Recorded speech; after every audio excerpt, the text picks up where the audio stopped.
بسم اللہ الرحمن الرحیم۔ ناظرین، آپ دیکھ رہے ہیں اسٹار میڈیا پروڈکشن کے زیر اہتمام آج کی رمضان المبارک کے اس خصوصی پروگرام کو، اور ایک مرتبہ پھر ہم آپ کی خدمت میں حاضر ہیں۔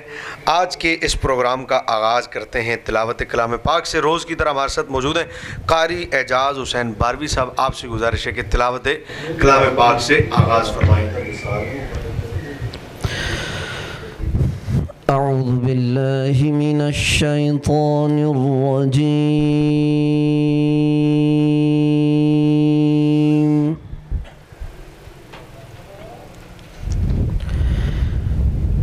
بسم اللہ الرحمن الرحیم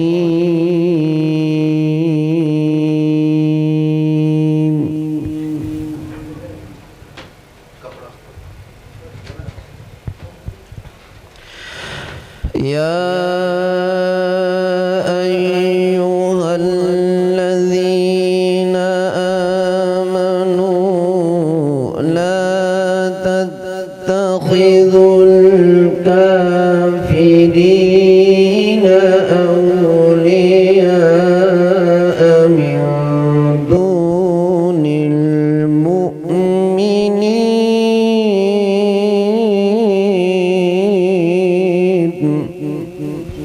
سبحان اللہ۔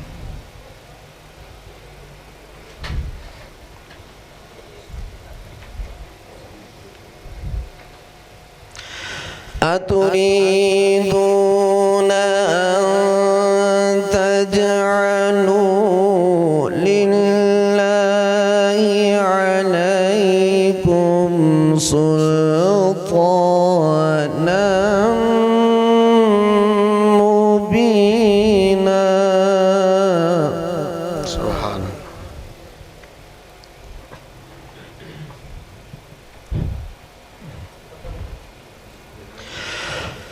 إن المنافقين في الدرك الأسفل من النار ولن تجد لهم نصيرا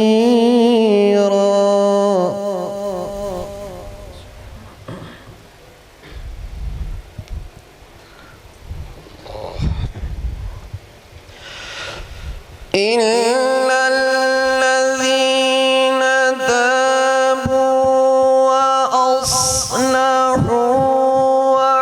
واعتصموا بالله وأخلصوا دينهم لله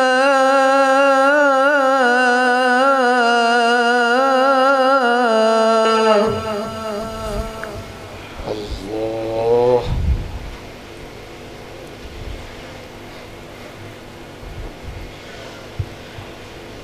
وأخلصوا دينهم لله فأولئك مع المؤمنين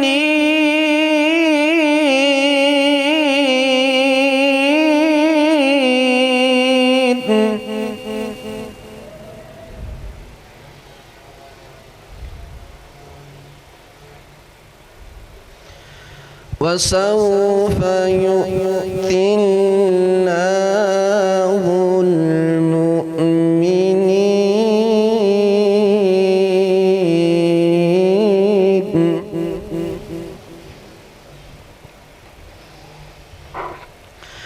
وسوف يؤتي الله المؤمنين أجرا عظيما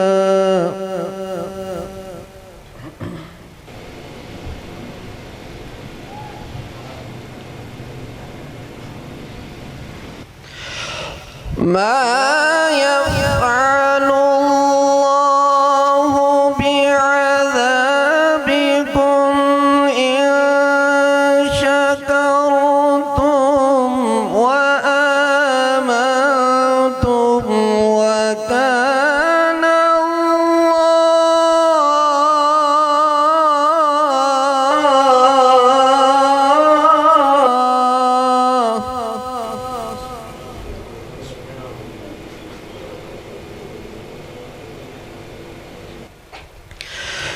إن شكرتم وآمنتم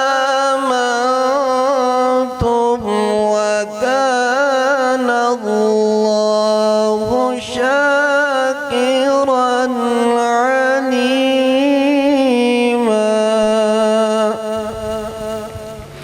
وكان الله شاكرا عليما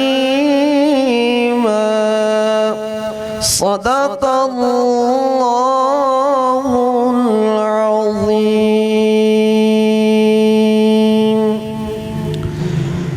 ماشاءاللہ نعت رسول مقبول صلی اللہ علیہ وسلم سے آج کی اس رمضان المبارک کے اسپیشل پروگرام کا آغاز فرما رہے تھے محترم جناب قاری اعجاز حسین پاروی صاحب۔ انشاءاللہ اب نعت رسول مقبول صلی اللہ علیہ وسلم پیش کریں گے، اور خدا کا ذکر کرے ذکر مصطفیٰ نہ کرے، ہمارے منہ میں ہو ایسی زباں خدا نہ کرے۔ تلاوت کلام پاک بھی اللہ اور اس کے رسول کا ذکر ہے، اور نعت رسول مقبول صلی اللہ علیہ وسلم جب پڑھی جاتی ہے تو حضور کا ذکر ہی اللہ کا ذکر ہے۔ تو اب انشاءاللہ ہمارے درمیان محترم جناب سید محمد بلال حسینی صاحب موجود ہیں، آپ نعت رسول مقبول صلی اللہ علیہ وسلم پیش فرمائیں گے۔ محترم جناب سید محمد بلال حسینی صاحب۔ صلی اللہ علیہ یا رسول اللہ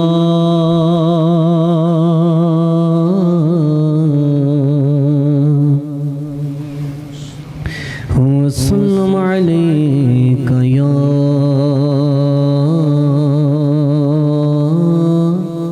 حبیب اللہ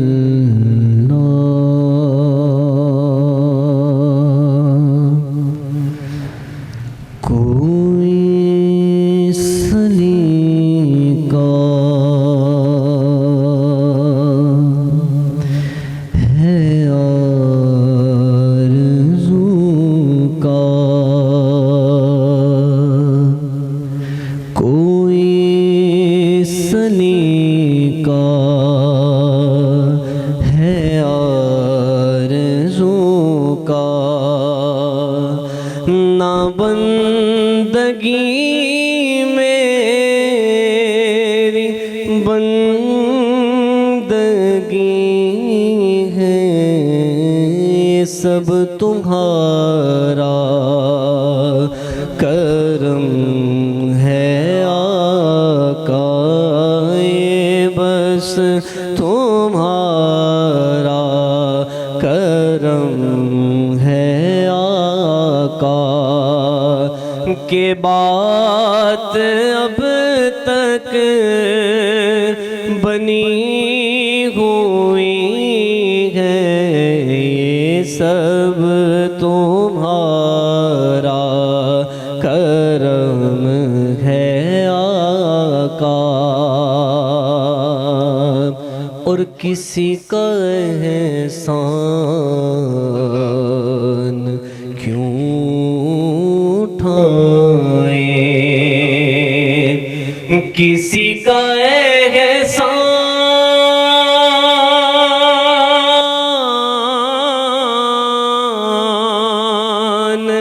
کیوں اٹھائیں،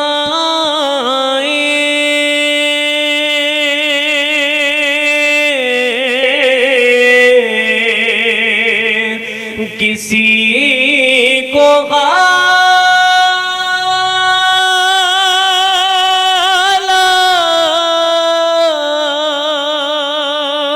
غلط کیوں بتائیں، تم ہی سے مانگیں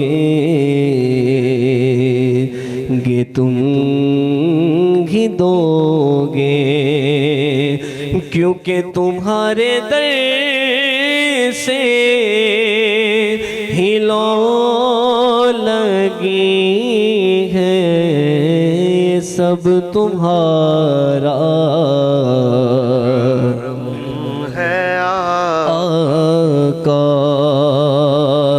اور عطا کیا مجھ کو درد الفت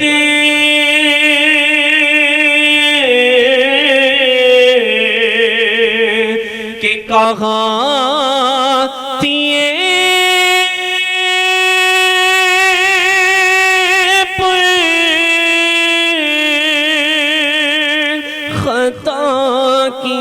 قسمت میں اس کرم کے کہاں تھا قابل، میں اس کرم کے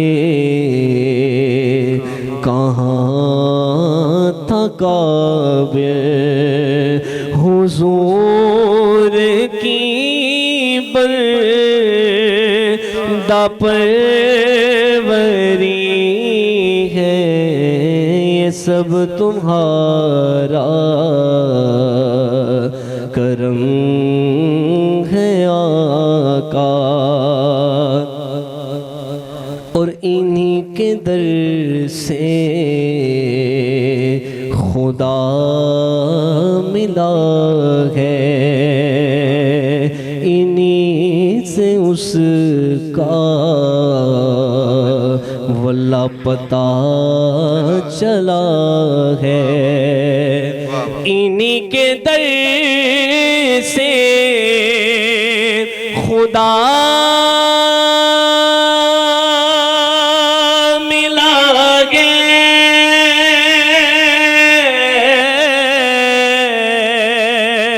انہی سے اس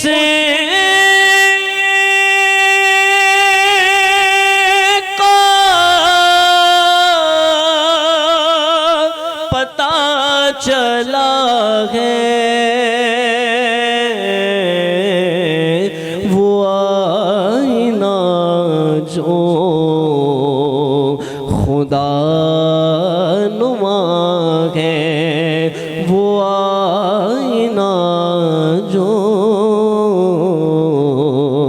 خدا نما ہے، جمال حسن حضور ہی ہے، یہ سب تمہارا کرم ہے آقا۔ ماشاءاللہ ماشاءاللہ۔ سید محمد بلال حسینی صاحب نعت رسول مقبول صلی اللہ علیہ وسلم پیش فرما رہے تھے، اور خالد محمود نقشبندی صاحب کا کلام یہ سب تمہارا کرم ہے آقا کے بعد اب تک بنی ہوئی ہے، آپ نے پیش فرمایا، اور بہت سارے کلام ہیں ان کے لکھے ہوئے جو ان کی پہچان بنے، لیکن یہ والا کلام خالد محمود نقشبندی صاحب کی کمال پہچان بنا۔ اللہ تعالیٰ ان کے درجات کو بلند فرمائے اور غریق رحمت فرمائے۔ ناظرین، آج کا ہمارا موضوع ہے اعتدال۔ اسلام ہر معاملے میں ہماری رہنمائی کرتا ہے اور کبھی بھی ہمیں تنہا نہیں چھوڑتا، نماز ہو، روزہ ہو، حج ہو، زکوٰۃ ہو، معاشرتی زندگی ہو، ازواجی زندگی ہو، ہماری سیاسی زندگی ہو، کوئی بھی موقع ہو، اسلام ہر جگہ ہماری رہنمائی کرتا ہے۔ بالکل اسی طرح اسلام نے خرچ کرنے، عبادت کرنے اور اپنی زندگی معاشرتی اعتبار سے گزارنے میں انسان کو کیسا ہونا چاہیے، اس حوالے سے بھی ہماری رہنمائی کی ہے۔ قرآن مجید والفرقان الحمید کی آیات بینات اور نبی علیہ السلام کی حدیث طیبہ ہماری رہنمائی کے لیے، ہماری ہدایت کے لیے، ہمارے نور کے لیے، ہماری روشنی کے لیے الحمدللہ موجود ہیں، کیونکہ اسلام ایک مکمل دین ہے اور ضابطہ حیات ہے۔ ایسا ممکن ہی نہیں ہے کہ اسلام ادھوری باتیں کرے اور انسان کو لا کر آدھے میں چھوڑ دے اور اس کی آدھی رہنمائی کرے اور آدھی نہ کرے۔ اعتدال کے حوالے سے اسلام کیا کہتا ہے اور ہماری رہنمائی اعتدال کے حوالے سے کیسے ہوتی ہے، اس موضوع پر گفتگو کرنے کے لیے آج ہمارے ساتھ محترم حضرت مولانا قاری سجاد حسین حاکمی صاحب موجود ہیں۔ السلام علیکم۔ وعلیکم السلام۔ کیسے ہیں آپ؟ جی الحمدللہ، خیریت سے؟ اللہ کا شکر۔ اچھا،